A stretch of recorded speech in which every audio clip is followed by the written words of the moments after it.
క్రీస్తు నామమున మీ అందరికీ వందనాలు, శుభాలు తెలియజేస్తున్నామండి. ప్రభు ఇచ్చిన కృపను బట్టి ఇంతవరకు దేవుని పాటల ద్వారా, స్తుతుల ద్వారా ఆరాధన చేయడానికి ఎంతో కృప చూపించుకున్నటువంటి దేవునికి మొదటిగా వందనాలు. ఇప్పుడు శ్రేష్టమైనటువంటి వాక్య భాగంలోకి వెళదాం. లేవియా కాండము 23వ అధ్యాయము 1 నుండి 3వ వచనం వరకు ఉన్న వాక్య భాగాన్ని చదువుకుందాం. మరియు యెహోవా మోషేకు ఇలాగు సెలవిచ్చెను, నీవు ఇశ్రాయేలుతో ఇట్లను మీరు చాటింపవలసిన యెహోవా నియామక కాలములు ఇవే. ఈ కాలముల యందు మీరు పరిశుద్ధ సంఘములుగా కూడవలెను. నా నియామక కాలములు ఇవి. 6 దినములు పని చేయవలెను. వారము 7వ దినము విశ్రాంతి దినము. అది పరిశుద్ధ సంఘపు దినము.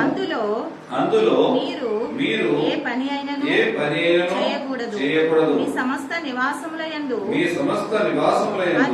అది యెహోవా నియమించిన విశ్రాంతి దినము. ప్రార్థన చేసుకుందాం. పరిశుద్ధుడా, మహోన్నతుడా, మహాగరుడా, మీకే వందనాలు, స్తుతులు, స్తోత్రములు చెల్లించుండగా అయ్యా, ఈనాడు చదవబడిన లేఖన భాగం పట్ల మీ పాదములకు వచ్చి ఉన్నాము తండ్రి. కనికరించండి, కరుణించి కృప చూపించండి ప్రభువా.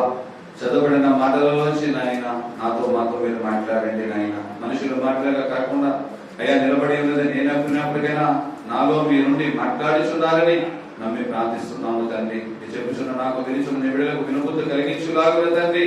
నీ వాక్యమనే రెండంచులు గల వాడిగల కట్టుమ ద్వారా నాతో మీరు మాట్లాడండి. మాలో ఉన్నటువంటి చేదైన వేరులను అయ్యా తుంచివేయడానికి తండ్రి ప్రభువా, నీ వాక్శక్తి ద్వారా మనల్ని బలపరచండి. మీరే కృప చూపించి ఆత్మ కార్యములు జరిగించమని యేసుక్రీస్తు అడుగుచున్నాను మా ప్రియ పరలోకపు తండ్రి, ఆమేన్. చదవబడిన వాక్య భాగమును మనము ఆలోచించినట్లయితే కనుక ఇక్కడ దేవుడు మోషేతో మాట్లాడుతున్నాడు.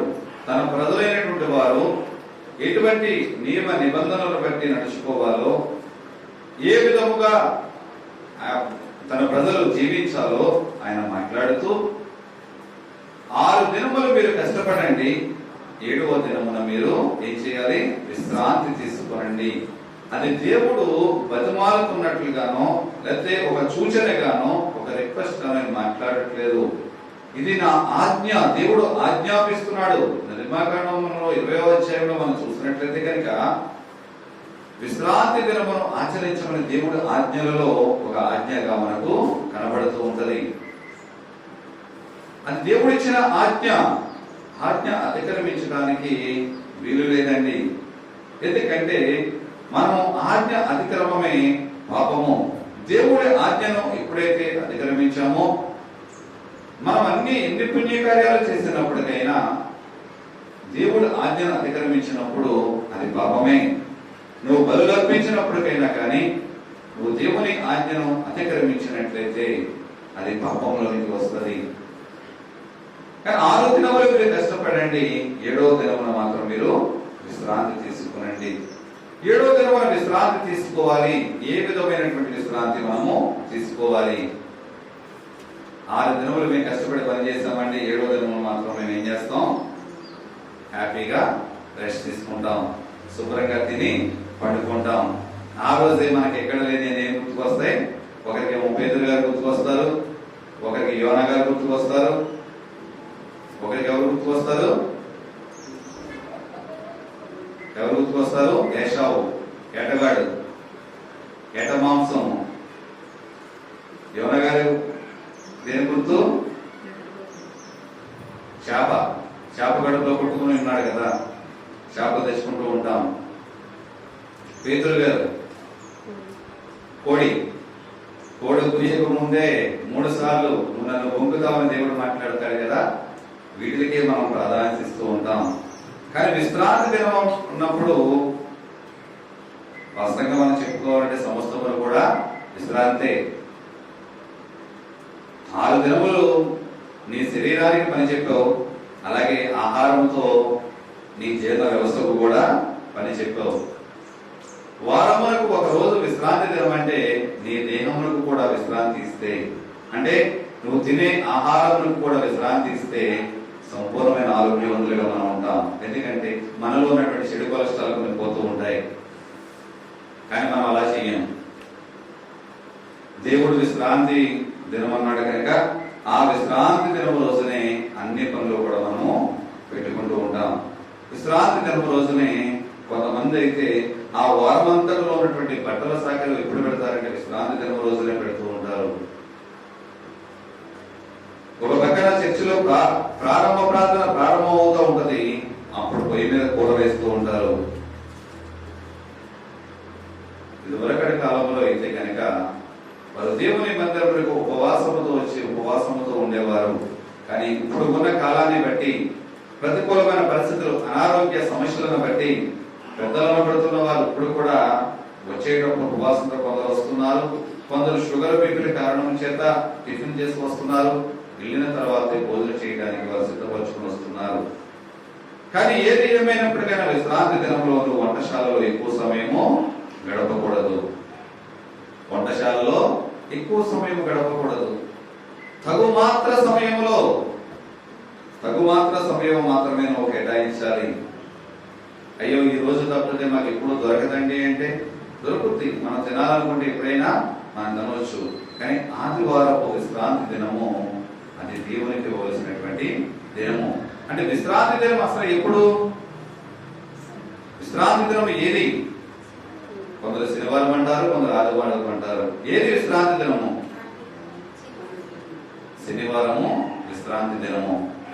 పాత నిబంధన క్రైస్తవులుగా శనివారము విశ్రాంతి దినము. మోషే ధర్మశాస్త్ర ప్రకారముగా శనివారము విశ్రాంతి దినము. క్రొత్త నిబంధన నూతన క్రైస్తవులుగా ప్రభువైన యేసు క్రీస్తు పునరుద్ధానుడిగా లేపబడినటువంటి దినము, పునరుద్ధాన దినమును కొత్త నిబంధన క్రైస్తవులకు విశ్రాంతి దినము. ఎందుకంటే దేవుడు సృష్టిని తయారు చేసినప్పుడు సృష్టి ప్రారంభం నుంచి కూడా మొదటి 6 దినములు ఆయన పనిచేసి 7వ దినమందు విశ్రమించి దాన్ని ఆశీర్వదించి పరిశుద్ధపరచబడినట్లుగా మనకు ఆదికాండము 2వ అధ్యాయంలో తెలియజేయబడుతూ ఉంటది. అయితే మొదటి 6 దినములు కష్టపడి 7వ దినమున దేవుడు విశ్రమించి ఉన్నాడు. కానీ కొత్త నిబంధనలకు వచ్చేటప్పటికి ఆ విశ్రాంతి తీసుకోవలసినటువంటి సమయాన్ని దేవుడు వారానికి ముందుగానే పెట్టాడు. అంటే వారములో మొదటి దినము దేవుడికి కనుక ఇస్తే, దేవునికి కేటాయించి దేవుని మందిరములో, దేవుని సహవాసములో దేవునితో పాటు నీ సంబంధమును కుదుర్చుకుంటూ ఇరువురు సహవాసము చేస్తూ కనుక దేవునితో గడిపి నువ్వు విశ్రాంతి తీసుకున్నట్లయితే కనుక ఆ వారమంతటిలోనూ కూడా నీ పని ఆశీర్వాదకరముగా జరిగించడానికి దేవుడు కృప చూపిస్తాడు. పాత నిబంధన కాలంలో వారానికి చివర ఉండేది విశ్రాంతి దినము. ఇప్పుడు కొత్త నిబంధన కాలంలో, ఈ కృపాకాలంలో వారానికి ముందుగా విశ్రాంతి దినము, ఈ పునరుద్ధాన దినమును మనం విశ్రాంతి దినముగా పాటిస్తూ ఉంటాం. అయితే నిర్గమకాండము 31వ అధ్యాయము 12వ వచనం నుండి 17వ వచనం వరకు ఉన్న వాక్య భాగాన్ని చదువుకుందాం. విశ్రాంతి దినం యొక్క ఆజ్ఞను అతిక్రమిస్తే పరిస్థితి ఏమిటి అన్నది మనము చదువుకుందాం. నిర్గమకాండము 31వ అధ్యాయము 12వ వచనం నుండి 17వ వచనం వరకు. మరియు యెహోవా మోషేతో ఇట్లా నీవు ఇశ్రాయేలీయులతో నిజముగా మీరు నేను నియమించిన విశ్రాంతి దినములను ఆచరింపవలెను. మిమ్మును పరిశుద్ధపరచు యెహోవాను నేనే తెలుసుకొనున్నట్లు అది మీ తరములకు నాకును నీకును గురుతగును. కావున మీరు విశ్రాంతి దినమును ఆచరింపవలెను. నిశ్చయముగా అది మీకు పరిశుద్ధము. దానిని అపవిత్రపరచువాడు తన ప్రజలలో నుండి కొట్టివేయబడును. 6 దినములు పనిచేయవచ్చును. 7వ దినము యెహోవాకు ప్రతిష్ఠితమైన విశ్రాంతి దినము. ఆ విశ్రాంతి దినమున పనిచేయు ప్రతి ప్రతివాడును తప్పక మరణ శిక్ష నందును. ఇశ్రాయేలీయులు తమ తరతరములకు విశ్రాంతి దినాచారములను అనుసరించి ఆ దినమును ఆచరింపవలెను. అది నిత్య నిబంధన నాకును ఇశ్రాయేలీయులకును అది ఎల్లప్పుడును గుర్తయుండును. ఏలయనగా 6 దినములు యెహోవా భూమి ఆకాశములను సృజించి 7వ దినమున పని మాని విశ్రమించెనని చెప్పుము. హల్లెలూయా. మోషేతో మాట్లాడుతున్న మోషే, ఈ నా ప్రజలతో నువ్వు మాట్లాడు. ఇది రిక్వెస్ట్ తో చెప్పేది కాదు, బతిమాలి చెప్పేది కాదు, ఇది ఆజ్ఞ. నేను నా ప్రజలతో చేసినటువంటి నిత్య నిబంధన వారికి నాకు గుర్తుగా. ఏ విధమైనటువంటి గుర్తు? వారు ఐగుప్తు దేశం నుంచి నడిపించబడినటువంటి ఏ విధముగా నడిపించబడ్డారో ద్వితీయోపదేశకాండం 5వ అధ్యాయం 12 నుంచి 15 వరకు మనం చదివినట్లయితే కనుక అందులో వ్రాయబడి ఉంటది. ఐగుప్తు దేశం నుంచి యెహోవా తన బలమైన రెక్కలతో వారిని తీసుకొచ్చినటువంటి విధానమును, దానికి గుర్తుగా వారు ఏ విధముగా విశ్రాంతి దినమును ఆచరించాలో, ఈ విశ్రామించినటువంటి దినము వారు తీసుకొచ్చినటువంటి మేలును గుర్తు చేసుకోవడానికి ఒక సూచనగా, ఇది దేవుడిచ్చే ఆజ్ఞగా పాటించాలని చెప్పి మోషేతో మాట్లాడుచున్నాడు. ఒకవేళ యెహోవా దినములు గనక పాటించకపోతే గనక అటువంటి వ్యక్తి విశ్రాంతి దినమును త్రోవ తప్పినట్లయితే అటువంటి వ్యక్తి ఏమైపోతాడు? తన ప్రజలలో నుంచి కొట్టివేయబడతాడు. అంతేకాకుండా అతను మరణ శిక్ష నొందును. విశ్రాంతి దినమును పాటించకపోతే అతనేమవుతాడంట? మరణ శిక్ష పొందుతాడు. ఎంతకాలము దేవుని మందిరాన్ని నువ్వు దొంగిలించావు? ఎన్నిసార్లు నువ్వు దేవుని మందిరాన్ని దొంగిలించావు?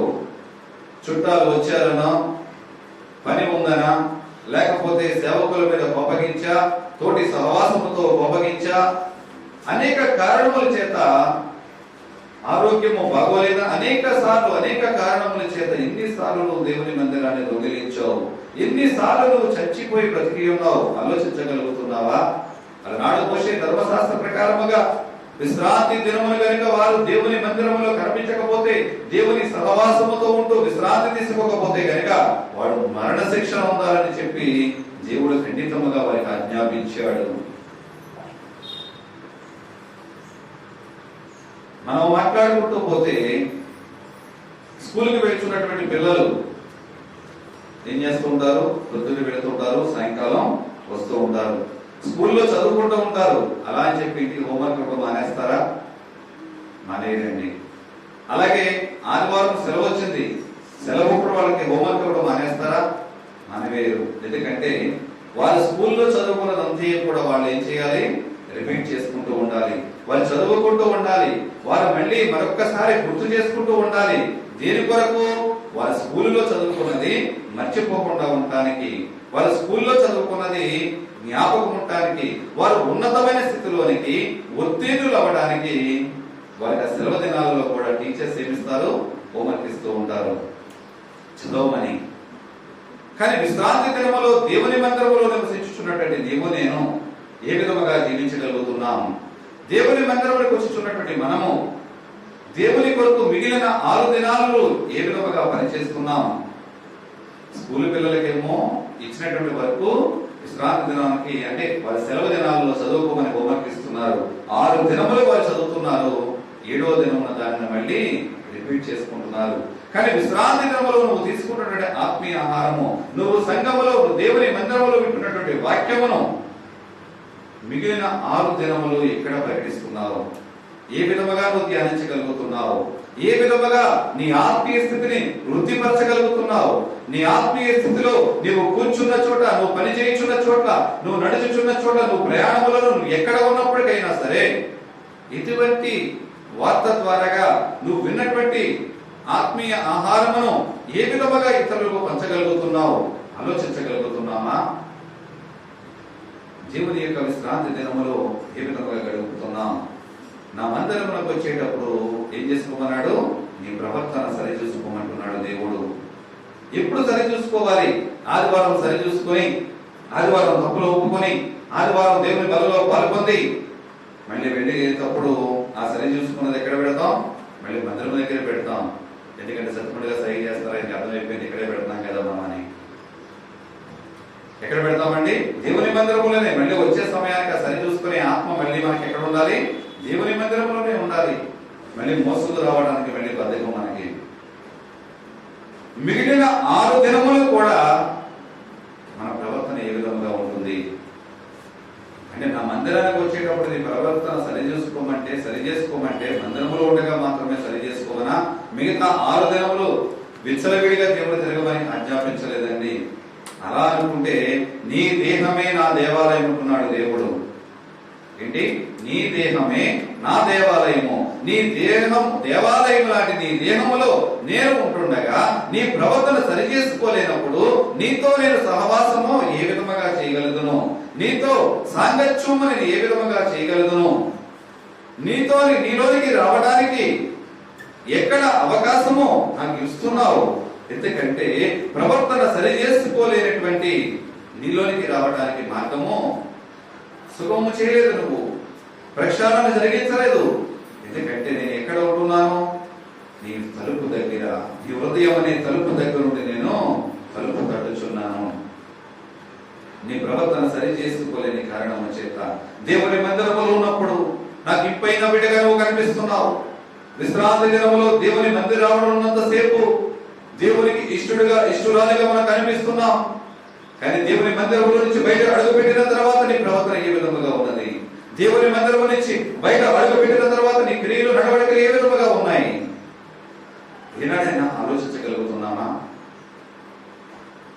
అనేక సంవత్సరాలుగా నేను దేవుని మందిరంలో ఉంటున్నానండి. మా పూర్వీకుల నుంచి దేవుని ఆరాధన చేస్తున్నామండి. నువ్వు ఎన్ని దినములు, ఎన్ని సంవత్సరాల నుంచి నువ్వు పుట్టు క్రైస్తవులుగా ఉన్నప్పటికైనా ఏమి ప్రయోజనము? నీ ప్రవర్తన క్రియలు సరిలేనప్పుడు, దేవుని మందిరములో నీ ప్రవర్తన క్రియలు సరి చేసుకోలేనప్పుడు, దేవుని విశ్రాంతి దినమును పరిశుద్ధముగా ఆచరించలేనప్పుడు ఎన్ని దినములు నువ్వు స్తుతిస్తే మాత్రమే ఏమి ప్రయోజనము? ఆలోచించగలుగుతున్నామా? ఆలోచిద్దామండి. ఎందుకంటే ఐగుప్తు దేశము నుంచి తన బలమైన రెక్కలతో ఇశ్రాయేలు ప్రజలను నడిపించిన దానికి గుర్తుగా విశ్రాంతి దినము దేవుడు వారికి పెట్టి ఉన్నాడు ఒక ఆజ్ఞగా. ఈ లోకమనే ఐగుప్తు పాపము నుంచి విడుదల కలిగించినటువంటి నీకు నాకు దేవుడు మన జీవితాలలో కూడా ఒక విశ్రాంతి దినమును పెట్టాడు. ఆ విశ్రాంతి దినమును దేవుని మందిరములో ఏ విధముగా గడపగలుగుతున్నావు? దేవుడు తన విలువైన రక్తముతో నీ కొరకు నా కొరకు పాత పాపములన్నీ కూడా కడిగివేసి పవిత్రులుగా చేసి నిర్దోషులుగా నిష్కలంకులుగా నీవు నేను ఓడబడాలని తన పరిశుద్ధ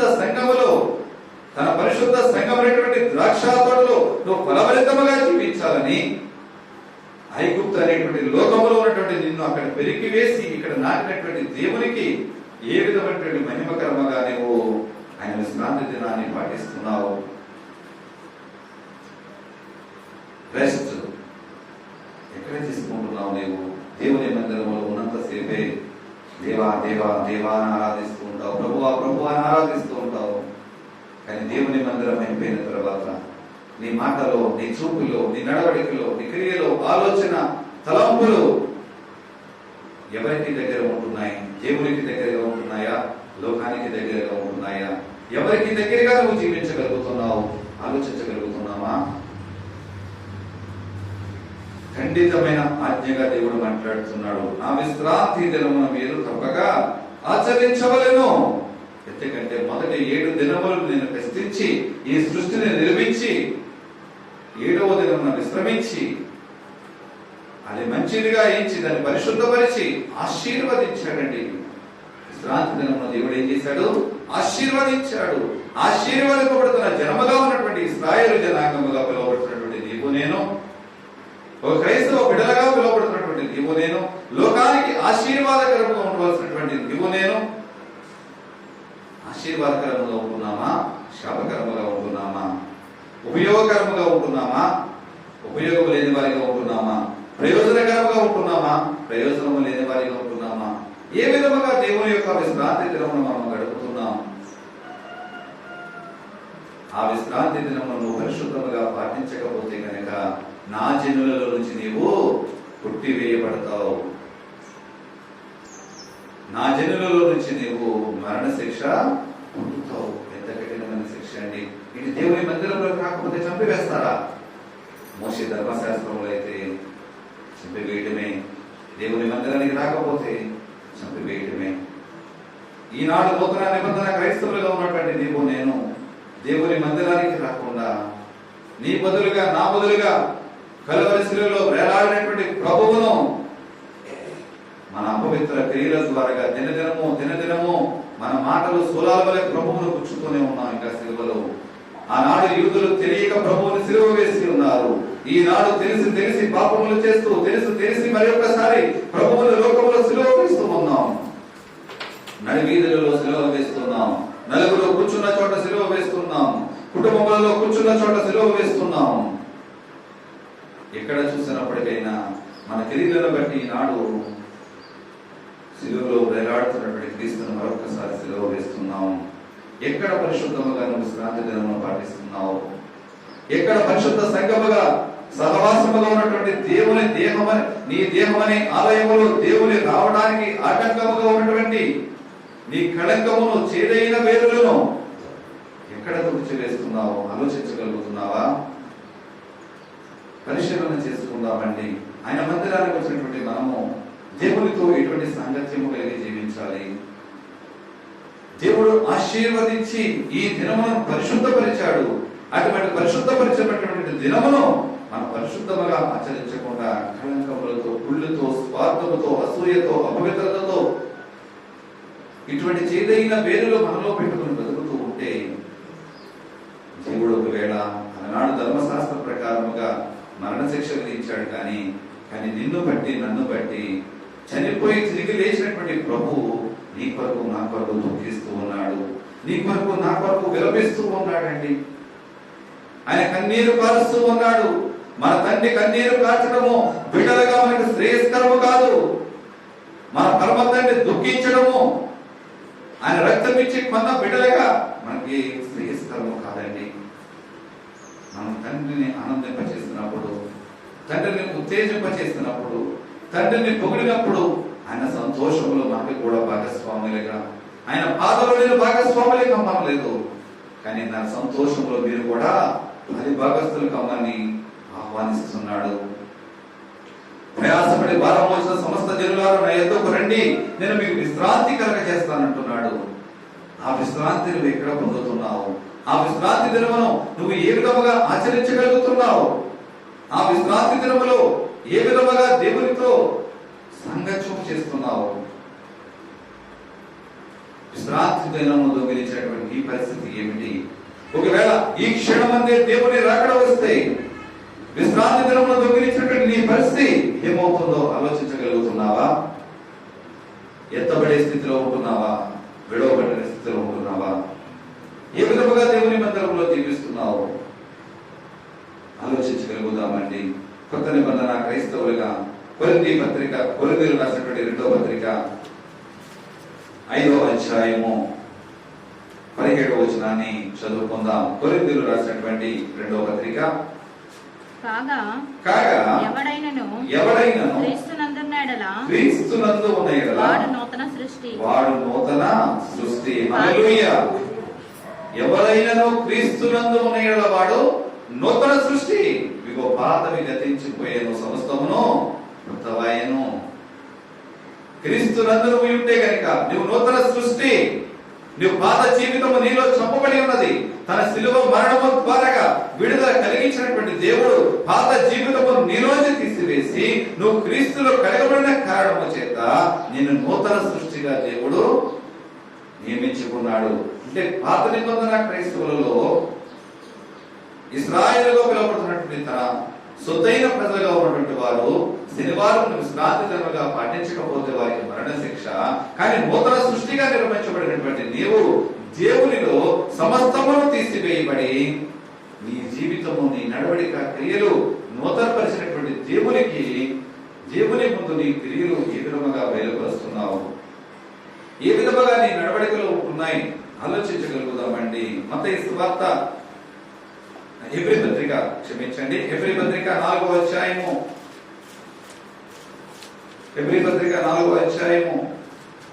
9 నుండి 11వ వచనంలో చదువుకున్నామండి. కాబట్టి దేవుని ప్రజలకు విశ్రాంతి నిలిచి ఉన్నది. ఎందుకనగా దేవుడు తన కార్యములను ముగించి విశ్రమించిన ప్రకారం ఆయన యొక్క విశ్రాంతిలో ప్రవేశించిన వాడు కూడా తన కార్యములను ముగించి విశ్రమించును. కాబట్టి అవిధేయత వలన వారు పడిపోయినట్లుగా మనలో ఎవడును పడిపోకుండా ఆ విశ్రాంతిలో ప్రవేశించుటకు జాగ్రత్త పడదము. హల్లెలూయా. ఆ విశ్రాంతిలో ప్రవేశించుటకు జాగ్రత్త పడదము. ఈ లోకములో ఉండగానే, దీపం ఉండగానే ఇల్లు చక్కబెట్టుకోమన్న విధముగా ఎప్పుడైతే ఈ లోకములో ఉన్నటువంటి విశ్రాంతి దినమును సక్రమముగా ప్రవర్తిస్తూ ఉంటావో, పాటిస్తూ ఉంటావో, మన క్రియలు నడవడికల మూలముగా ఆయన విశ్రాంతి దినములో ఆయన ముందు సమస్తమును ఆయన 6 దినములను పాటించి పనిచేసి 7వ దినమును ఏ విధముగా అయితే విశ్రమించాడో, ఆయన పునరుద్ధాన దినమైనటువంటి విశ్రాంతి దినములో నీవు దేవుని ఎడల పవిత్రముగా ఉండాలని, ఆశీర్వదింపబడినటువంటి ఆ దినములో, పరిశుద్ధపరచబడినటువంటి ఆ దినములో ఆశీర్వదింపబడిన జనముగా, పరిశుద్ధపరచబడిన జనముగా మీరుంటూ మిగిలిన 6 దినములు కూడా దేవుని కొరకు అనేక మందికి ఆశీర్వాదకరంగా ఉండాలని దేవుడు కోరుకుంటున్నాడు. ఎందుకంటే దేవుని మందిరంలో ఉన్నాము కదా, దేవుని మందిరంలో ఆరాధించాను కదా, దేవుని స్తుతించాను కదా, ఆరాధనకి వెళ్ళాలి కనుక వెళ్ళాను. ఆదివారం కనుక దేవుని మందిరానికి వెళ్ళాలి కాబట్టి వెళ్ళడం కాదండి, అది ప్రధానమైన ఆజ్ఞగా దేవుడు ఇచ్చాడు. ఆ ఆజ్ఞను మీరే వారిగా మనం ఉండకూడదని దేవుడు ఆజ్ఞాపిస్తున్నాడు. మిగిలిన 6 దినములు కూడా నువ్వు ఆదివారములో దేవుని యొక్క విశ్రాంతి దినములో నువ్వు ఏమైతే పొందుకుని ఉన్నావో ఆ పొందుకున్నటువంటి ఆశీర్వాదమును, నువ్వు పొందుకున్నటువంటి ఆహారమును నీ దగ్గర అట్టే పెట్టుకుని వండుకునే వారిగా కాకుండా అనేక మందికి మిగిలిన 6 దినములు పంచిపెట్టేవారిగా మనం ఉండాలి. ఎంతమంది దేవుని యొక్క మాటలను అనేక మందికి పంచిపెడుతున్నాం? ఎంతమంది మనం విన్నటువంటి మాటల ద్వారా ఒకరికైనా ఆ మాటలు చెప్పగలుగుతున్నామా? ఒకరినైనా దేవుళ్ళలోకి నడిపించగలుగుతున్నామా? అంటే ఎవరికి వారిగా వచ్చిన మార్పు ఎవరు హృదయాల్లో నేను ఎవరికి చెప్పాను? ఆదివారం వినడమే గగనము కదా, ఆదివారం విన్నదే నాకు గుర్తు ఉంచుకోవడం కష్టతరము కదా, నేను ఎవరికి చెప్పగలుగుతాను? ఎప్పుడైతే నువ్వు విన్న వాక్యాన్ని నువ్వు ధ్యానించుకుంటావో, నువ్వు తిన్నటువంటి ఆత్మీయ ఆహారాన్ని నువ్వు నెరవేర్చుకుంటావో, తప్పకుండా అనేక మందికి చెప్పడానికి దేవుడు నీకు అవకాశం కూడా ఇస్తాడు. మత్తయి సువార్త 11వ అధ్యాయము, మత్తయి సువార్త 11వ అధ్యాయము 28వ వచనం చదువుకుందాం.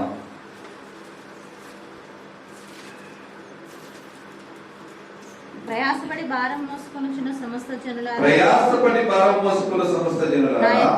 నా యొద్దకు రండి, నేను మీకు విశ్రాంతి కలగజేస్తాను. నేను మీకు విశ్రాంతి కలగజేస్తానంటున్నాడు. నూతన సృష్టిగా పిలువబడేటువంటి నీవు ప్రభువైన యేసుక్రీస్తే నీకు నాకు విశ్రాంతి కలగజేస్తానంటున్నాడు. నీ ప్రయాసంతో ఎక్కడ పడుతున్నావు? నువ్వు ఎక్కడ ప్రయాసపడినప్పటికైనా ఆ ప్రయాసంతో విడిచిపెట్టి నా యొద్దకు రా, నేను నీకు విశ్రాంతి కలగజేస్తాను. ఎటువంటి విశ్రాంతి ఇస్తాను? శాశ్వతమైనటువంటి విశ్రాంతి ఇస్తాను. నీకు మేలులతో తృప్తిపరచబడే విశ్రాంతి ఇస్తాను. నీకు మనశ్శాంతి కలిగించే విశ్రాంతి ఇస్తాను. నీకు నెమ్మది కలిగించే విశ్రాంతి ఇస్తాను అని చెప్పి దేవుడు మాట్లాడుతున్నాడు. కానీ దేవుడు ఆజ్ఞను అతిక్రమిస్తూ నీవు నేను ఏం చేస్తున్నాం? ఆయన విశ్రాంతిలోనికి వచ్చేవారిగా కాకుండా, ఆయన విశ్రాంతి దినంలో దేవుని మందిరంలో గడిపే వారిగా కాకుండా, దేవునితో సహవాసము చేసే వారిగా కాకుండా మన ప్రయాసలంతా కూడా ఎక్కడ ఉన్నాయి? లోకం వెంబడి ఇంకా పరిగెత్తుతూ ఉన్నాయి. నువ్వు లోకం వెంబడి లోక ప్రయాసలో కష్టపడుతున్నంత సేపు కూడా దేవుని విశ్రాంతిలో నువ్వు ఈనాడు కూడా పాలు పొందలేవు. అలా అని చెప్పి ఎవరిని కూడా దేవుడు పనులు చేసుకోదని దేవుడు చెప్పలేదండి. మన పనులు మనం చేసుకుంటూ ఉండాలి. పనులు చేసుకుంటూనే దేవుడి పనులు కూడా మనము చేస్తూ ఉండాలి. తన విశ్రాంతి దినములో మాత్రము నీ ఇంట పుట్టిన వారే కానీ, నీ ధనముతో కొనబడిన వారే కానీ, నీ ఇంటిన పని చేస్తున్న వారే కానీ ఎవరు కూడా పని చేయడానికి వీలు లేదు. పని వారి సహితము కూడా విశ్రమించాలి. సమస్తమును విశ్రమ దినముగా దేవుడు ఆ దినమును ఆశీర్వదించి పరిశుద్ధపరచబడి ఉన్నాడు. కానీ క్రొత్త నిబంధన క్రైస్తవులకి ఎక్కడ విశ్రాంతి ఉన్నది? విశ్రాంతి, దేవుని క్రైస్తవ బిడ్డలుగా పిలువబడుతున్నటువంటి బిడ్డలకు విశ్రాంతి ఉన్నదా? విశ్రాంతి తీసుకోమని చెప్తున్నాడు దేవుడు. కొత్త నిబంధన అపోస్తలులకి ఎక్కడ విశ్రాంతి తీసుకున్నారు? విశ్రాంతి దినము వాళ్ళు పాటించారా, పాటించలేదా? ఏ విధమైన విశ్రాంతి వాళ్ళు తీసుకున్నారు అనేది మనం ఆలోచించినట్లయితే అపోస్తలుల కార్యముల గ్రంథము 5వ అధ్యాయం 42వ వచనాన్ని చదువుకుందాం. అపోస్తలుల కార్యముల గ్రంథము 5వ అధ్యాయము 42వ వచనం. ప్రతి దినము దేవాలయములోను ఇంటింటను మానక బోధించుచు యేసే క్రీస్తుని ప్రకటించుచుండిరి. హల్లెలూయా. కొత్త నిబంధన అపోస్తలులకు విశ్రమం లేదండి, విశ్రాంతి లేదు.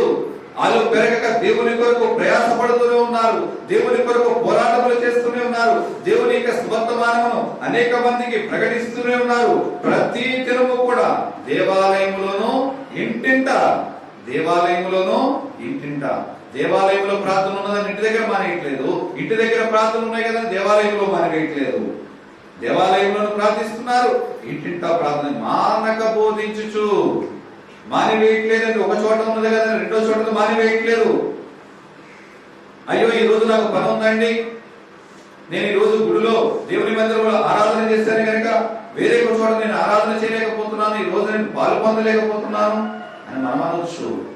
ఈ లోకంలో అనేక మంది మీటింగ్స్ చూడడం, ఒకసారి దైవజనులు లేట్ గా వస్తూ ఉంటారు, పనులు ఉన్నాయని లేట్ గా బయలుదేరడమో, లేట్ గా బయలుదేరి బస్సులు వెళ్ళిపోవడమో, ట్రైన్లు వెళ్ళిపోవడమో, ఏదో సందర్భంగా ఒక్కొక్క పూట రారు.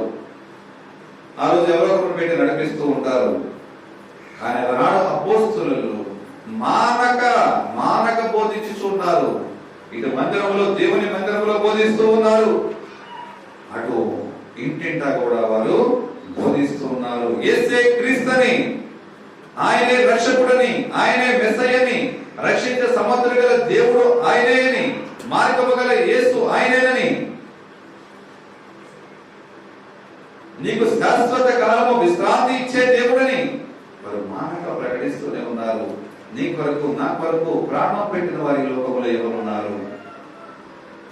రక్త సంబంధికులు కానీ బంధుమిత్రులు ఎవరు కూడా ప్రాణం పెట్టరండి. నీ కొరకు నా కొరకు, నా పాపముల నుంచి మనల్ని విమోచనగా చేయటానికి, ఈ లోక భారములని మనం మోయకూడదని, మన పాప భారములను ఆయన మోస్తూ మనకి విశ్రాంతి ఇవ్వడానికి కలువరి శిలువలో బలియాగమైనటువంటి ఏకైక వ్యక్తి ప్రభువైన యేసు క్రీస్తు వారు.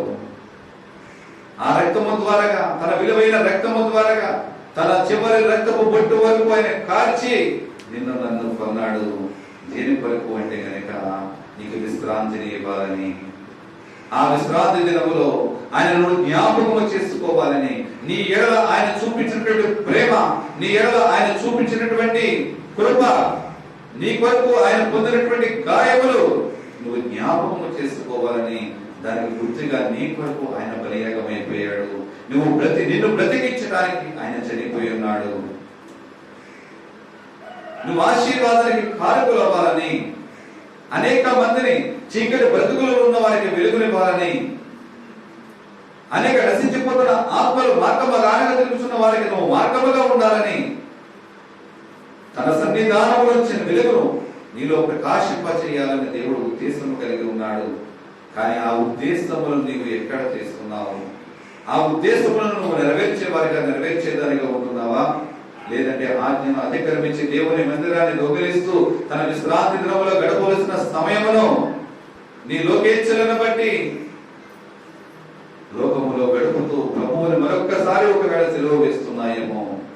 నీ కుటుంబ పరిస్థితి ఏదైనా కావచ్చు, నీ ఆర్థిక స్థితి ఏదైనా కావచ్చు, నీ బలహీన సమయాలు ఏదైనా కావచ్చు, నువ్వు మంచం మీద ఉండి లెగలేని స్థితిలో తప్ప నువ్వు లేచి కూర్చునగలిగే ఉండే స్థానంలో నీవు ఉండి దేవుని మందిరాన్ని దొంగిలించావంటే దేవుని శాపాన్ని మనకు తెచ్చుకున్నట్లే. ఒక మార్గము ఉంటే దేవుని మందిరంలో, లేదంటే మంచం మీద, అది లేవలేని స్థితి కనుక ఆ స్థితిలో లేకుండా ఎన్నిసార్లు దేవుని మందిరాన్ని మానేస్తావు? ఎన్నిసార్లు దేవుని మందిరాన్ని నువ్వు దొంగిలించావు? ఎన్నిసార్లు దేవుని మందిరాన్ని దొంగిలిస్తే ఎన్నిసార్లు నేను మోషే ధర్మశాస్త్ర ప్రకారంగా చంపబడాలి, ఆలోచించగలుగుతున్నామా? నూతన నిబంధన అపోస్తలులకి రెస్ట్ లేదండి, వాళ్ళకి విశ్రాంతి దినము లేదు. దేవుని పని కొరకు అయ్యో 6 దినములు మేము దేవుని స్వర్తమానం ప్రకటించాము కదా, 7వ దినములు వారు విశ్రమించలేదండి. దినము కూడా మానక ఇటు దేవుని మందిరములోను అటు ఇంటింటా కూడా దేవుని యొక్క స్వర్తమానమును వారు ప్రకటిస్తూనే ఉంటున్నారు. తిమోతి రాసినటువంటి 2వ పత్రిక 4వ అధ్యాయము 2వ వచనాన్ని చదువుకుందాం. తిమోతి రాసినటువంటి 2వ పత్రిక 4వ అధ్యాయము 2వ వచనాన్ని చదువుకుందాం. వాక్యము ప్రకటించుము, వాక్యమును ప్రకటించుము, సమయమందును అసమయమందును ప్రయాసపడము, సంపూర్ణమైన దీర్ఘశాంతముతో ఉపదేశించుచు ఖండించుచు గద్దించుము, బుద్ధి చెప్పుము. సమయమనక అసమయమనక, సమయమందును అసమయమందును. నువ్వు సమయం చూసుకుని వాక్యం ముగించడము కాదు, ఏ సమయమైనప్పటికైనా నీ ఆరాధన క్రమం ఏదైతే అదే. నీ మందిర రావడంలో ప్రతి వారములను కూడా దేవుని యొక్క పరిశుద్ధ దినముగా నువ్వు ఏ విధముగా గడుపుతున్నావో, నీకు పనులు ఉన్నాయని చెప్పి ముందు వెళ్ళిపోవడం కాదు, నీకు పని ఉన్నది కదా ఆలస్యంగా రావడం కాదు. దేవుని మందిరములో ప్రారంభ ప్రార్థనకు రావాలి అంటే ప్రారంభ ప్రార్థన కన్నా ముందుగా మనం దేవుని మందిరములో ఉండాలి. ఆశీర్వాద ప్రార్థన అయిన తర్వాత, చక్క పెట్టిన తర్వాత కూడా మనం బయటికి వెళ్ళడానికి లేదు. అది దేవుని ఆరాధన యొక్క పవిత్ర దినము పాటించుట. ఎక్కడ సిద్ధపడుతున్నావు దేవుని మందిరములకు వచ్చి? ప్రారంభ ప్రార్థన అయిపోయాక, పాటలు అయిపోయాక వస్తున్నటువంటి మనము కొందరు వాక్య మధ్యంలో వస్తున్నటువంటి సందర్భాల్లో దేవుని మందిరంలోకి ఏ సిద్ధపాటుతో మందిరానికి వస్తున్నావు? ఎటువంటి సిద్ధపాటు కలిగి దేవుని మందిరంలో కూర్చుంటున్నావు? వాక్యంలోకి వెళ్ళడానికి గల సిద్ధపాటు ఏమై ఉన్నది? ఒక దైవజనుడు సాక్ష్యం ఇస్తున్నాడు. ఆ సంఘంలో ఉన్నటువంటి వేరే ప్రాంతం నుంచి వచ్చినటువంటి ఒక ఎంఆర్ఓ గారు, మండల రెవెన్యూ ఆఫీసర్, ఆ మండలానికే ఆఫీసర్, అందరికన్నా అంటే దేవుని మందిరము 9 గంటల కంటే 9:15 గంటలకే వచ్చి కుటుంబ సహితంగా వారు మోకరించి ప్రార్థించిన తర్వాత కానీ ఒక 1/2 గంట సిద్ధపాటుతో దేవుని మందిరంలో ఉంటారు. అంతవరకు ఆ సంఘంలో ఉన్న వారందరూ కూడా 9 గంటలకు ప్రార్థన ప్రారంభమైతే ఆశీర్వాదం ఇచ్చే వరకు కూడా వస్తూనే ఉండేవారంట. కానీ ఎప్పుడైతే ఒక మండల రెవెన్యూ ఆఫీసర్, ఒక మండలానికి అధికారి అయినటువంటి ఈయన దైవజనుడు, అక్కడ చదువుకున్న దైవజనుడు కాదు అయినప్పటికైనా, ఆయన చదువుకున్నటువంటి విద్యావంతుడు అయినప్పటికైనా కానీ అతనికి ఉన్నటువంటి దేవుని భయభక్తులు, ఆయన ప్రార్థిస్తున్న విధానము, ఆయన దేవుని సంగమ కొరకు, దేవుని వాక్యము కొరకు ఆయన సిద్ధపడుతున్నటువంటి విధానం చూసినప్పుడు ఆ సంగమం తీయడం మార్పు చెందింది. కొన్ని నెలలకి, సంవత్సరాలు టైం పట్టింది. అయినప్పటికైనా కానీ ప్రారంభ ప్రార్థన కన్నా కూడా ముందు రావడం సంఘము ప్రారంభించింది. ఏనాడైనా నీవు నేను ప్రారంభ ప్రార్థన కన్నా ఒక 1/2 గంట ముందుగా వచ్చి దేవుని మందిరములో సిద్ధపాటు కొరకు మనం ప్రార్థించగలిగామా? మనం అనుకుంటూ ఉంటాం, ప్రార్థన సమయం రావడానికి మాకు వీలు పడట్లేదండి, ఇంకా ముందుగా వచ్చి ఏమి సిద్ధపడతాం? ఆ ఆఫీసర్ యొక్క సాక్ష్యము ఈనాడు బయటకు వెళుతుంది అంటే కనుక మనిషిని చూసి కాదండి, ఆయనలో ఉన్నటువంటి విశ్వాసమును చూసి, ఆ విశ్వాసములకు ఆ సంఘములో ఉన్నటువంటి మార్పును చూసి, ఆ పరిశుద్ధ దినమును, ఆ పునరుద్ధాన ఆదివారమును వారు పాటించిన విధానమును చూసి వృద్ధి చెందిన సంఘమును బట్టి ఆ దైవజనుడు సాక్ష్యం చెప్తున్నాడు. నీ కొరకు నా కొరకు ఇటువంటి సాక్ష్యం ఉంది. నీవు నేను సంఘములో ఎటువంటి సాక్షిగా ఉండగలుగుతున్నాం? ఎక్కడైనా సమయమనక అసమయమనక దేవుని కొరకు పాకులాడే వారిగా ఉండగలుగుతున్నామా? సమయమందును అసమయమందును దేవుని స్వర్తమానమును ప్రకటించగలిగే వారిగా ఉంటున్నామా? ఉండలేకపోతున్నాము. అపోస్తలుడైన పౌలు గారు తిమోతితో మాట్లాడుతున్నాడు, తిమోతి వాక్యమును ప్రకటించుము. వాక్యము ప్రకటించేటప్పుడు సమయాన్ని చూడొద్దు. సమయమందు అసమయమందు ఏ క్షణమైనప్పటికైనా, ఏ సమయమందున్నప్పటికైనా నువ్వు వాక్యమును ప్రకటించు, గద్దించు, బోధించు, హెచ్చరించు, బుద్ధి చెప్పు. ఎవరైనా తప్పులు చేస్తుంటే వాక్యానుసారం వారికి బుద్ధి చెప్పు. సమయమందును అసమయమందును వారికి విశ్రాంతి లేదండి. నూతన నిబంధన భక్తులకు, నూతన నిబంధన అపోస్తులకు విశ్రాంతి దినమని చెప్పి ఒక రోజు రెస్ట్ తీసుకోవడము, 6 దినములు నేను దేవుని వాక్యాన్ని ప్రకటించాను కనుక, లేకపోతే ఈ గంట ప్రకటించాను కనుక వచ్చే గంటలో నేను విశ్రాంతి తీసుకోవడం అనడానికి లేదు. సమయం అనక అసమయం అనక, పగలనక రాత్రనక, దినము కూడా ఇటు మందిరములోను అటు ఇంటింటా కూడా దేవుని సువార్తమానము ప్రకటిస్తూనే ఉన్నారు. దేవుని మాటలను ప్రకటిస్తూనే ఉన్నారు. ఎక్కడ విశ్రమ స్థానము? దేవుని హృదయంలో మాత్రమే మనకు విశ్రమ స్థానము. నా ప్రియ సహోదరి సహోదరుడిగా, నా ప్రియ సంకల్పగా, ఇంతవరకు దేవుని యొక్క విశ్రాంతి దినమును ఏ విధముగా ఆచరిస్తున్నావు? ఒక ఆచారముగా, అలవాటుగా ఒకవేళ దేవుని యొక్క విశ్రాంతి దినమును పాటిస్తున్నావేమో. ఆయన ఆశీర్వదించి పరిశుద్ధపరచబడినటువంటి ఈ దినమును నువ్వు ఆచారముగా, అలవాటుగా కనుక నువ్వు చేస్తే దేవుడు ఆశీర్వాదాలను పొందుకోలేవు. కృతజ్ఞతాభావముగా నిన్ను నువ్వు పవిత్రపరుచుకుని దేవుని సన్నిధిలో పరిశుద్ధ దినమును పరిశుద్ధముగా ఆచరిస్తూ, ఈ పరిశుద్ధ దినము యొక్క అలవాటు, ఈ పరిశుద్ధ దినము యొక్క పద్ధతిని ఈ వారమంతా కూడా నీవు అవలంబించినప్పుడు దేవుడు నిన్ను చూసి నన్ను చూసి సంతోషిస్తాడు, ఆనందిస్తాడు. నిన్ను బట్టి అనేక ఆత్మలు నడిపించబడుతున్నప్పుడు పరలోకములో నీ గురించి సాక్ష్యం ఇవ్వగలుగుతుంది. ఈ లోకములో కూడా నీ సాక్ష్యం ప్రకటింపబడుతుంది. ఏ విధంగా జీవించగలుగుతున్నాం? ఒకవేళ ఇంతవరకు గనుక దేవుని యొక్క పరిశుద్ధ దినమును ఒకవేళ పాటించలేకుండా ఉన్నావేమో, ఇంతవరకు కూడా ఒకవేళ ఆయన పరిశుద్ధ దినములో కాలక్షేపానికి అలవాటుగా ఆచారంగా వచ్చి ఉన్నావేమో, ఇక నుంచైనా నీ జీవితాన్ని మార్చుకో. దేవుని యొక్క పరిశుద్ధ దినమును పవిత్రముగా మార్చుకుందాం, పరిశుద్ధముగా ఆచరిద్దాం. ఈ పరిశుద్ధ దినములో నడిపినటువంటి మన నడవడిక క్రియలను అనేక మందికి మాదిరికరముగా ఈ వారాంతరం వరకు కూడా మనం నడిచినట్లయితే కనుక నిన్ను చూసి నన్ను చూసి కొన్ని ఆత్మలైన నడిపించబడతాయి. మనం అనుకుంటూ ఉంటాం, ఎవరు నన్ను చూడట్లేదు అని. లోకంలో ఉన్న వారిని ఎవరిని చూడకపోవచ్చు, కానీ ప్రతి క్రైస్తవుడు మీద అన్యజనులు సమస్తమును చూస్తూ ఉంటారు. ఇది పాతకాల జీవితం ఏమిటి, ఇది కొత్త జీవితం ఏమిటి? పాతకాలం రోత జీవితంలో ఉన్నాడు, కానీ దేవుని బిడ్డను పిలుచుకున్న తర్వాత కూడా ఎక్కడ ఉన్నారు? రోత జీవితంలో ఉన్నాడు. ఏం మార్పు చెందాడు? ఎక్కడుంటే ఏంటి? ఆ దేవుడు నమ్ముకుంటే ఏంటి? నేనున్న చోట ఉంటే ఏంటి? ఏ సాక్ష్యం వెళ్తుంది నేను నుంచి బయటికి? కానీ నువ్వు మార్పు చెందినట్లయితే కనుక, నిన్ను నువ్వు పరిశుద్ధపరచుకుని క్రీస్తు కొరకు నువ్వు నలగబడినట్లయితే కనుక, నిన్ను చూసినటువంటి ప్రజలు పాత జీవితంలో రోత జీవితం తుడిచివేయబడి ఎప్పుడు నూతన సృష్టిగా నువ్వు మార్చబడి ప్రభువు కొరకు పరిశుద్ధముగా నువ్వు జీవించగలుగుతావో, నిన్ను బట్టి అనేక మంది మార్పు చెందుతారు. అనేక మంది నీ క్రియల మూలంగా దేవునిలోనికి నడిపించబడి నిన్ను ఒక బలమైన సాక్షిగా వాడుకోవడమే కాదు, తన సంఘములో ఉన్నతమైన స్థితిని దేవుడు నీకు ఇవ్వడానికి కృప చూపిస్తాడు. నా ప్రియ సహోదరి సహోదరుడిగా, ఇంతవరకు నీకు ఒకవేళ దేవుని మందిరమును పరిశుద్ధ దినమును విశ్రాంతి దినమును ఆయన పునరుద్ధరణ దినమును కనుక నీవు పరిశుద్ధముగా ఆచరించకపోతే ఇక నుంచి అయినా దేవుని శిక్షకు లోను కావద్దు.